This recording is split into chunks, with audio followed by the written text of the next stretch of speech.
আসসালামু আলাইকুম। Hello viewers, welcome back to my channel. বন্ধুরা, আশা করি সকলে ভালো আছেন, সুস্থ আছেন। অনেক বিবাহিত এবং অবিবাহিত নারীদের প্রশ্ন ছিল, বিশেষ করে অবিবাহিত মেয়ে যারা ছিলেন তারা বলেন যে আমি বিয়ের আগে এক বা একাধিক পুরুষের সঙ্গে শারীরিক সম্পর্ক স্থাপন করেছি। এখন বিয়ের পরে যদি আমার হাজবেন্ড ডিএনএ টেস্ট করে তাহলে বুঝতে পারবে কিনা যে আমি কতজন পুরুষের সঙ্গে শারীরিক সম্পর্ক করেছি। ঠিক একই প্রশ্ন করেছিলেন অনেক বিবাহিত নারী, বিশেষ করে যাদের হাজবেন্ড প্রবাসে থাকেন বা চাকরির সুবাদে দূরে থাকেন বা স্বামী স্ত্রী থেকে দীর্ঘদিন দূরত্ব বজায় রেখেছেন। তারা বলেন যে আমার হাজবেন্ডের অবর্তমানে আমি এক বা একাধিক পুরুষের সঙ্গে শারীরিক সম্পর্ক স্থাপন করেছি। আমার হাজবেন্ড কিছুটা বুঝতে পেরেছে যে আমি হয়তো সঠিক জায়গায় নেই বা তার কাছে অনেক রিপোর্ট গিয়েছে। এখন সে আমাকে হুমকি দিছে বা বলতেছে যে আমি যখন দেশে আসবো, দেশে এসে আগে ডিএনএ টেস্ট করব, তুমি কতজনের সাথে শারীরিক সম্পর্ক করেছো, এরপরে যদি আমি ডিএনএ টেস্টে পজিটিভ কিছু পেই তাহলে দেখা যাবে তোমার সাথে সম্পর্ক আমি চালিয়ে যাব কিনা ডিসিশন নিব। আর যদি আমি কোনো প্রকার রেজাল্ট নেগেটিভ পাই তাহলে কোনো সমস্যা নেই। আসলে মূল বিষয়টা হচ্ছে যে এরকম ডিএনএ টেস্ট করলে বোঝা যাবে কিনা যে একজন নারী কতজন পুরুষের সঙ্গে শারীরিক সম্পর্ক স্থাপন করেছেন। মূলত আমাদের দেশে সঠিক তথ্য সম্পর্কে মানুষের ধারণা না থাকার কারণেই অনেক নারী এই ধরনের হুমকিতে একেবারে সংকুচিত হয়ে যান। তবে এটাও সত্য যে অনেক নারী কিন্তু এই ধরনের কাজে জড়িত আছেন। বিশেষ করে বর্তমান সময়ে অবিবাহিত মেয়ে যারা আছে, বলতে গেলে 80 থেকে 90% মেয়েই কিন্তু এখন তাদের ভার্জিনিটি বা তাদের সতীত্ব ধরে রাখতে পারছে না। 80 থেকে 90% নারীরাই কিন্তু তাদের ভার্জিনিটি বিয়ের আগেই লস্ট করে ফেলতেছেন তাদের বয়ফ্রেন্ড বা খুব কাছের আত্মীয়, ফুফাতো ভাই, খালাতো মামাতো চাচাতো এরকম ভাই বাদা যারা আছে এদের সাথে অবাধভাবে শারীরিক সম্পর্ক স্থাপন করার মাধ্যমে এটা নষ্ট করে ফেলতেছেন। আবার যে সকল নারীরা একবার চরিত্রহীন হয়ে যান, তাদের চোখে লাজ লজ্জা শরম যেমন কমে যায়, চালচলন কথাবার্তা কিন্তু ওভার স্মার্টনেস একটা ভাব ফুটে ওঠে, তখন কিন্তু স্বাভাবিকভাবে সেই মেয়েটাকে নিয়ে তার যে হবু বর সে সন্দেহ করতেই পারেন বা সন্দেহটা কিন্তু খুব সহজেই চলে আসে। মানে একটা ভার্জিন মেয়ের মধ্যে যে ধরনের সততা বা সতীত্ব ভাব থাকার কথা থাকে না, ঠিক তখনই কিন্তু সেই মেয়েটির যে হবু স্বামী সে আসলে এই ধরনের প্রশ্ন করে থাকেন যে তোমাকে বিয়ে করতে পারি, তবে আগে আমি ডিএনএ টেস্ট করবো, দেখবো তুমি কয়জনের সাথে এই ধরনের সম্পর্ক করেছো, তারপরে। ঠিক একইভাবে যে সকল পুরুষ প্রবাসে থাকেন বা চাকরি সুবাদে দূরে থাকতে হয়, যাদের স্ত্রী দীর্ঘদিন দেশে আছেন, তারাও কিন্তু দেখা যাচ্ছে স্বামীর অবর্তমানে এক বা একাধিক পুরুষের সঙ্গে শারীরিক সম্পর্ক স্থাপন করতেছেন। এই যে শারীরিক সম্পর্ক স্থাপন করতেছেন, হাজবেন্ড হয়তো কিছুটা বুঝতে পারতেছেন বা তার কাছে খুব নিকটতে যারা আছে তার রিপোর্ট দিচ্ছে, বর্তমান সময়ে ছবি বা ভিডিও এগুলো পাঠাচ্ছে। তো তখন দেখা যায় স্বাভাবিকভাবে হাজবেন্ডও কিন্তু তাকে এই ধরনের হুমকি দিয়ে থাকেন যে আমি আগে দেশে আসবো, তোমার ডিএনএ টেস্ট করবো, কতজনের সাথে একদম শারীরিক সম্পর্ক করেছো এটা আগে বুঝবো, তারপরে তোমাকে নিয়ে সংসার করব। কিন্তু এখন প্রশ্নটি হচ্ছে, আসলে কি এটা সম্ভব? একজন নারী 1 মাস আগে, 2 মাস আগে, 6 মাস আগে কতজন পুরুষের সঙ্গে শারীরিক সম্পর্ক করেছে, এটা কি আদৌ ডিএনএ টেস্ট করে জানা যাবে? চিকিৎসা বিজ্ঞানের দৃষ্টিতে ডিএনএ টেস্ট করে একজন নারী অতীতে কতজন পুরুষের সঙ্গে যৌন সম্পর্ক স্থাপন করেছেন তা নির্ধারণ বা নির্ণয় করা যায় না। এটা কিন্তু এক বাক্যে বলে দিলাম, খুব সহজে। কেন যায় না? আসলে মূলত ডিএনএ পরীক্ষার কাজটা কি? ডিএনএ পরীক্ষার কাজটা হলো কোনো নির্দিষ্ট কারণে দেখা যাচ্ছে অনেক সময় জৈবিক নমুনা, যেমন বীর্য, শুক্রাণু, চুল, রক্ত, এগুলো আসলে এগুলো ডিএনএ টেস্ট করা হয়। এবং যখন দেখা যায় যে কোনো নারীদের সাথে সহিংসতামূলক নির্যাতনমূলক ঘটনা ঘটে, তখন নির্দিষ্ট কয়েকজন ব্যক্তিকে যখন সন্দেহমূলকভাবে কোনো মামলায় দেওয়া হয়, তখন ওই ব্যক্তিদেরও পুলিশ হেফাজতে নিয়ে, কাস্টডিতে নিয়ে তাদের রক্ত বা বীর্য, শুক্রাণু এগুলো নিয়ে টেস্ট করা হয়। যদি তাদের সন্দেহজনক ব্যক্তিদের সাথে এটা ম্যাচিং হয় তাহলে কেবলমাত্র ধারণা করা হয় বা দেখা হয় যে তারা এই কাজের সাথে জড়িত, তখন তাদের শাস্তি আওতায় আনা হয়।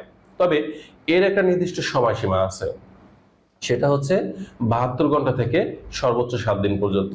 অর্থাৎ সর্বোচ্চ পর্যায়ে যদি আপনি অ্যাকুরেট উপাদানগুলো পেতে চান বা ডিএনএ টেস্টের রেজাল্ট যদি ভালো পেতে চান, তাহলে 72 ঘন্টা অর্থাৎ 3 রাত 3 দিন পর্যন্ত একজন নারীর ভ্যাজাইনাল যে সোয়াব, এটা নিয়ে কিন্তু দেখা যায় যে একজন পুরুষের বীর্য বা শুক্রকীটগুলো এগুলো কিন্তু তার মধ্যে অ্যাক্টিভ থাকে বা জীবিত থাকে। এবং দেখা যায় পুরুষের লালা বা রক্ত বা মাথার চুল এগুলো নিয়ে কিন্তু খুব সহজেই অনুমান করা যায় যে সেরকম কিছু করেছে কিনা। তবে এটা সর্বোচ্চ 7 দিন পর্যন্ত পাওয়া গেলেও যখন 72 ঘন্টা অতিবাহিত হয় এরপরে কিন্তু দেখা যায় যে তাদের এই রিপোর্টগুলো কিন্তু অ্যাকুরেটলি পাওয়া খুবই কঠিন হয়ে যায়। যার কারণে একটা বিষয় খুব সহজে বুঝতে হবে যে একজন নারী যদি পূর্বে বা তার অতীতে, সেটা হতে পারে 1 মাস 2 মাস 6 মাস আগে যদি এমন কিছু করে থাকে, তাহলে কিন্তু ডিএনএ টেস্ট করে এটা বের করাটা কখনোই সম্ভব না। তার থেকে বড় কথা হলো ডিএনএ টেস্ট তো এমন কোনো টেস্ট নয় যে আপনি কোনো ডায়াগনস্টিক সেন্টারে গেলেন, সেখানে যে বললেন যেমন আমাকে একটা রক্ত পরীক্ষা করে দেন, সিমেন্ট পরীক্ষা করে দেন, বা আমাকে একটা এক্সরে করে দেন, এমন কোনো পরীক্ষা কিন্তু নয়। ডিএনএ টেস্ট করতে হলে নির্দিষ্ট ব্যক্তির নামে মামলা করতে হয়, কোর্টে মামলা করতে হবে। কোর্ট থেকে যখন এটা অনুমোদন দিবে যে হ্যাঁ তার ডিএনএ টেস্ট করা প্রয়োজন, সেই ক্ষেত্রে কেবলমাত্র ডিএনএ টেস্ট করা হয়। ডিএনএ টেস্টটা মূলত সেই সকল ক্ষেত্রে দেওয়া হয় যখন কোনো নারী সহিংসতামূলক ঘটনার মধ্য দিয়ে যায় বা তার সাথে জীবনে যখন সহিংসতামূলক ঘটনাগুলো ঘটে, তখন কতজন পুরুষ তার সাথে খারাপ ব্যবহার করেছে সেটা নির্ণয় করার জন্য ডিএনএ টেস্ট করা প্রয়োজন হয়ে পড়ে। আবার যদি কখনো এমনটা হয় যে পিতৃ পরিচয়, মাতৃ পরিচয়, বা দেখা যাচ্ছে যে ভাইয়ের সাথে ভাইয়ের যে অরিজিনাল রক্তের বন্ধন বা সম্পর্ক আছে কিনা, বা সে সঠিক তার ভাই কিনা বোন কিনা, এরকম কিছু বিষয় কিন্তু তখন দেখা যায় ডিএনএ টেস্টের প্রয়োজন হয়। এইটা ছাড়া আপনি যে অদু মিয়া যদু মিয়া নদু মিয়া বললেন একটা ডায়াগনোস সেন্টারে যে আমার স্ত্রীর একটা ডিএনএ টেস্ট করে দেন, আমি দেখবো কতদিন সে কতজনের সাথে এটা করেছে, এটা সম্পূর্ণ ভুল ধারণা, ভ্রান্ত ধারণা। এই জায়গা থেকে আমাদের বেরিয়ে আসতে হবে।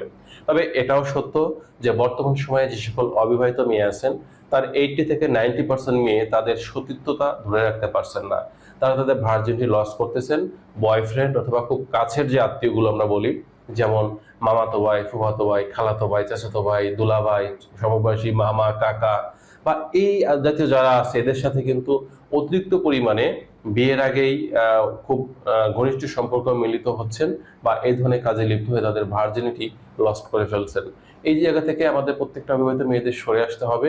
এবং বড় মজার ব্যাপারটা হচ্ছে এরকম, যখন একটা নারী তার সতীত্ব হারিয়ে ফেলেন, তখন কিন্তু সে আর সৎ থাকেন না। তার চাল চলন কথাবার্তায় সবকিছুতে কিন্তু মোটামুটি ভাবে একটা অসতী বা একটা দুশ্চরিত্র মেয়েদের মতো ভাব চলে আসে, কারণ তার মধ্যে লজ্জা এই বিষয়টা কিন্তু অনুপস্থিত থাকে। এরকম একটা অবস্থা যখন থাকে, তার ভিতরে একটা ওভার স্মার্ট একটা দেখা যায় চলনে বলনে একটা মানে সবসময় একটা নগ্নতা, এটা কিন্তু সে প্রকাশ করে থাকে। এবং যে সকল পুরুষরা একটু এই বিষয়ে জ্ঞান রাখেন, তারা কিন্তু বিয়ের আগে স্ত্রীর এই ভাবভঙ্গি বা হবু স্ত্রীর চালচলন দেখে তখন অটোমেটিক ভাবে কিন্তু সন্দেহ করে বসেন যে তাহলে এই মেয়েটি এত বড় স্মার্ট কিভাবে হয়, এ যদি সতী মেয়ে হয় ভিতরে একটা লজ্জা, একটা ভয়, একটা জড়তা থাকবে, সেটি কেন নাই? তখনই কিন্তু দেখা যাচ্ছে যে হাজব্যান্ড হিসেবে যিনি হবু হাজব্যান্ড, তিনি কিন্তু এই প্রশ্নটি করে থাকেন যে তোমাকে দেখে আমার সন্দেহ হয় যে তুমি মনে হয় বিয়ের আগে বা আমার বউ হওয়ার আগে হয়তো এক বা একাধিক পুরুষের সঙ্গে এমন কিছু করেছো। তা আমি তোমাকে বউ করার আগে আমি তোমার ডিএনএ টেস্ট করবো, আগে দেখবো তুমি কতদিন এটা করেছো, এরপরে বিয়েটা করবো। বিশেষ করে বর্তমান সময়ে যে সকল মেয়েরা দেখা যাচ্ছে যে সম্পর্কের মাধ্যমে একজন আরেকজনের বউ হতে চাচ্ছেন, তাদের ক্ষেত্রে কিন্তু তাদের যে বয়ফ্রেন্ড আছে তারা এটা বেশি করেন। কারণ হচ্ছে তারা তাদেরকে খুব ভালোভাবে চিনে যান, বুঝে যান, বা তাদেরকে আয়ত্ত করেন। তারা এটাই ভাবেন যে মেয়েটি আমার সাথে সকালে বিকালে রাতে যখনই ডাক দিচ্ছি তখনই সে দেখা করতেছে, তো এরকম যদি অন্য কারোর সাথে করে থাকে, আমি হয়তো তার সাথে শারীরিক সম্পর্ক করলাম না, কিন্তু অন্য কেউ যে করেনি তার গ্যারান্টি কি আছে? তখনই কিন্তু এই সন্দেহগুলো চলে আসে। আবার এটাও সত্য, অনেক পুরুষ আছেন যারা দেখা যায় হয়তো বিয়ে করে স্ত্রীকে দেশে রেখে প্রবাসে গিয়েছেন, তারাও কিন্তু এই ধরনের সম্পর্কে লিপ্ত হচ্ছে। এরকম ঘটনা আমরা প্রতিনিয়ত দেখতেছি। বর্তমান সময়ে আমাদের দেশে সামাজিক যত অবক্ষয় হচ্ছে, বিশেষ করে পরকীয়া জনিত যে ঘটনাগুলো, এর 70 থেকে 80% হচ্ছে সব প্রবাসীর স্ত্রীরা। কারণ হচ্ছে তারা ওই বউকে কাজে দূরে রেখে যখন বিদেশে যাচ্ছেন, প্রবাসে যাচ্ছেন, তারা 3 বছর 4 বছর 5 বছর পরে আসতেছেন। মূলত চিকিৎসা বিজ্ঞানের দৃষ্টিতে দেখা যায় একজন নারী আসলে সর্বোচ্চ 6 মাস পর্যন্ত নিজেকে কন্ট্রোলে রাখতে পারে, এরপরে কিন্তু তার জৈবিক চাহিদাটা কন্ট্রোল রাখতে পারে না। তখনই দেখা যাচ্ছে অন্য পুরুষের খোঁজ করে, তখন এক বা একাধিক পুরুষের সঙ্গে এই ধরনের শারীরিক সম্পর্ক স্থাপন করে থাকে। তো একটা কথা হচ্ছে যে সমাজ বা পরিবেশ এটা ভালো রাখার দায়িত্ব আমাদের সকলের। যদি হাজবেন্ড দূরে থাকে, আপনারা খাবার কন্ট্রোল করুন, সাজসজ্জা কম করুন। আপনি এমন বেশি পরিমাণে খাবার খাবেন না যেটা আপনার উত্তেজনা বা চাহিদা বৃদ্ধি করে। আপনি এমন ধরনের পোশাক পরবেন না, এমন ধরনের সাজুগুজু করবেন না যেহেতু আপনার হাজবেন্ড দেশে নেই, যাতে অন্য পুরুষ আপনার প্রতি আকৃষ্ট হয়। এই কাজগুলো থেকে দূরে থাকতে হবে। অবিবাহিত মেয়ে যারা আছেন তারা বিয়ের আগে এমনভাবে কারণ পুরুষের সাথে মিশবেন না যে আপনার বড় ধরনের ক্ষতি হয়, আপনার সতীত্বটা নষ্ট হতে পারে। এমন কাজগুলো এড়িয়ে চলার চেষ্টা করবেন। সর্বোপরি বিষয়টা হচ্ছে ধর্মীয় আইন কানুন যে নীতিগুলো আছে এগুলো মেনে চলবেন। মুসলিম হলে ইসলামী শরিয়ত আইনগুলো মেনে চলার চেষ্টা করুন। অন্য ধর্মাবলম্বী হলে ধর্মের প্রত্যেকটি আইনগুলো মেনে চলার চেষ্টা করুন।